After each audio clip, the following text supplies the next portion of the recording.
Hey there! In today's tutorial, we're going to be taking stuffing and stuffing our mystery gnome. This is the gnome is where you left your hat pattern, and we've got our colorwork gnome. We've worked a few decreases, and before it gets too much smaller here, we really want to go and stuff it with some well, stuffing. We've got two kinds. We've got weighted and fluffy. I'm using poly pellets. Until I'm out of them, I'm going to finish them up, and then I'm going to switch over to some of the non-plastic versions, but poly pellets are what I have. There are some suggestions in the pattern for things that are not plastic if you are in the mood to shop. So I'm just going to set these aside because we don't use them right away. The first thing we're going to do is we're going to stuff our gnome to make a head. So the way that we do this is we create a compact ball of stuffing from the fluffy stuffing. So what I do is I take an amount and I just start kind of rolling it in on itself. What we're looking to do is to create a sphere that is about the same width as our gnome brim, and then we'll put it up in there, and we'll put it up in there, and then when it is, if it's kind of bundled down and it's the same width, when we put it in, it's going to pop up and kind of wedge itself in there. So that's the technique I like to use for creating sort of the illusion of a skull underneath the hat. Now, for those of you who are interested in stuffing the whole hat, that is definitely an option. However, you do need to know that I designed the gnome for the hat to droop, and therefore did not take into account the way it's going to change the center of balance, the center of gravity in this. I did not make the body very wide, and so you will need to increase the amount of weighted stuffing in your body when you get to that stage if you're stuffing the hat. Just be aware that this was designed to droop and therefore have a different center of gravity. So your mileage may vary. So I've got my yarn ball. It's looking a little big. In fact, based on how hard I've been stuffing it as I've been chatting, it's a little too big. I can just tell from experience. So I've got my ball, and what we're going to do is we're going to put it, oh, those DPNs are always so loud on the surface there. What we're going to do is we're going to put it in there as though the halfway point is going to be at about the brim, maybe a little higher depending on how much you want it to stuff, how much you want it to kind of poke up when we are dealing with the drapey hat. But basically we're going to put it in line so that it is halfway up there. All right, I have my sphere. What I'm going to do is I'm going to push it up through the opening until it is going to go about in line with the halfway point of the sphere being in line with the halfway point with the brim. It's an art and not a science. You can do this a little bit to how it feels right for you. All right, so I have my sphere there. Now is a time to kind of see if you overstuffed. You can kind of mush it around, make it a little longer.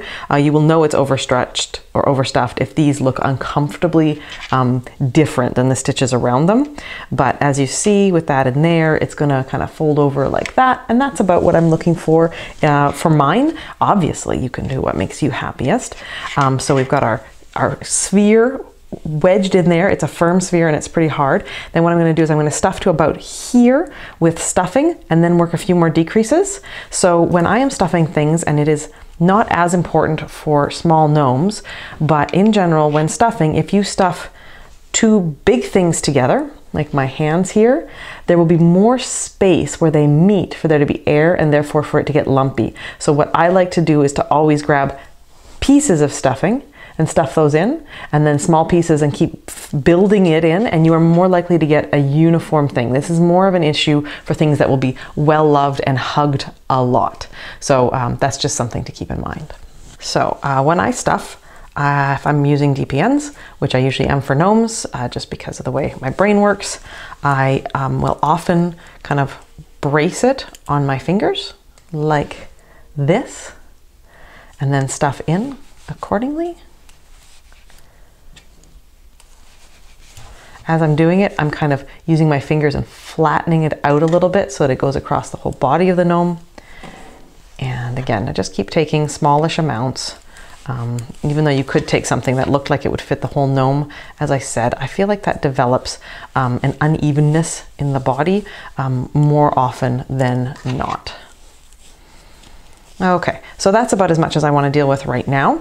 I'm going to keep doing the decreases, and then I will come back when we are ready for the weighted stuffing. And I'm back. It didn't take long. We're decreasing at such a quick rate that it doesn't take long for this to start to become too small for us to easily get many pellets into. So I have stuffed it and it's already kind of fluffing up, but I have stuffed it till about here, and like I said, it's starting to fluff up. So I'll just kind of pack that stuffing back down. When you work, things get a little looser.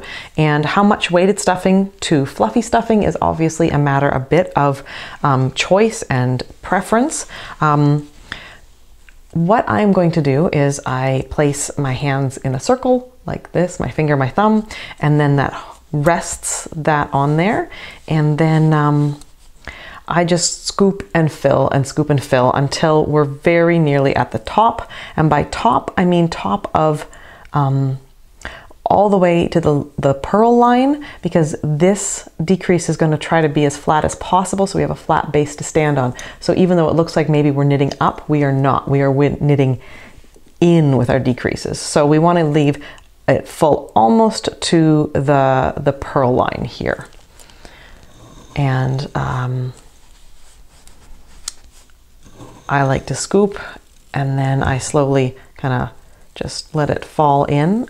Generally speaking, this isn't that messy. What it'll do, it'll look really full, and then I push it and it just disappears. I'm always tidier with this at a table than when I try to do it in my lap on the couch. And I get cocky and I try to do it on the lap on the couch while I am watching TV or listening to a podcast. The trick, of course, is to keep the pellets from being eaten by my cats, who are convinced by that sound of skittering pellets that an invader is in and they need to vanquish it. Now, if we were to try to finish the decreases with the poly pellets like this, as we work, they're going to try to get around. So that is why, once we've stuffed it up to the level we want, I have us cover it with a thin film of the fluffy stuffing. I'm not quite there yet. So I'm just going to go a little more. The thing about stuffing is it's like never ending. You can keep pushing, you can keep making it go in and in and in. The trick is, will it be super distorted? Will it make your stitches too wide? Will it make things really uncomfortable in there? So you want to kind of watch and just every now and then take a moment to pause and say, how is the body of my gnome looking? How is things seeming? All right, so I'm going to call that done. I'm actually going to take a little bit out based on how it's feeling. All right, so now what I'm going to do is I'm going to take some of the fluffy stuffing and I'm just going to pack it in. And what I do is I go around kind of to each side so that this kind of caps off all the places where those pellets might try to jump up as I am continuing to work. The trick is not to stuff it so much that as you're working, you're actually knitting the stuffing and it starts to stick in. I mean, worst case scenario, you just go in with some scissors and you very carefully trim that up. It's also the bottom of your gnome. People shouldn't be too inquisitive about how things look down there, but if that does happen to you, that's just how to do that. I'll be back in a moment to show you how to get rid of that end. Here we go. I'm down to 6 stitches. I've got my yarn cut. I can get rid of my 4th needle. We're going to put that end on on a yarn needle, and we're going to go through the remaining stitches twice. Going through twice kind of helps fill the gaps a little bit that might form between there. Before I go through things, I like to take my removable stitch marker off because it just might get in the way. So I'm just going to get rid of that. The thing about going through twice is you have to leave your stitches on the needle, right? So just kind of lift the needle up and away from the fabric and go under the needle like that through the loops. And do that on every needle in order twice. Well, so now I just pull my needles out. We can tighten it up and snug it up. And then of course we have to deal with the fact that we have a yarn and no wrong side to sew it into. So because of the weight of the yarn, sometimes the last few stitches, you can see the ladders a little bit in those last few rounds of decreases. So if you have that and you're a little worried about that and want to tidy it up, one thing you can do as you're burying the ends is, if you go, rather than going under it, if you actually pierce those ladders with the yarn, you can kind of fill in that space. And then what I would do is I would go down and come up where you want to do another one. So about there. And the nice thing is by doing this, you're actually weaving in the end and securing it a bit. So I'm just going to pierce and pierce, then I can go across if I wanted to. I'm not going to. So once if I wanted to do that, I would, I unpierced a ladder. So there we go. Okay, so how do we deal with ends? The best way is to use one of these ladders or these running stitches, go under it, make a loop, go through it once or twice, depending on how secure you like your knots. Slowly pull on it while pushing that knot back down towards the surface of the fabric, and then just pierce the needle through. Push, push, push, push, come up somewhere.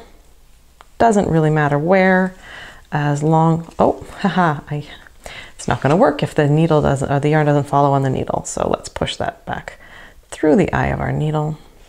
All right, so I'm going to plunge it down through the gnome. I'm going to come up somewhere. Doesn't matter where, as long as it's a distance away. Then what I do is I pull this taut, I snip it right at the edge of the fabric, and because of the tension, once it's released, it bounces back. And now we have a gnome, we have a body, it stands, hurrah! What's next? Well, it's a mystery. I'm not telling. Sheesh. Oh, don't say anything. No, I'll see you soon, and in the meantime, happy knitting and happy gnoming.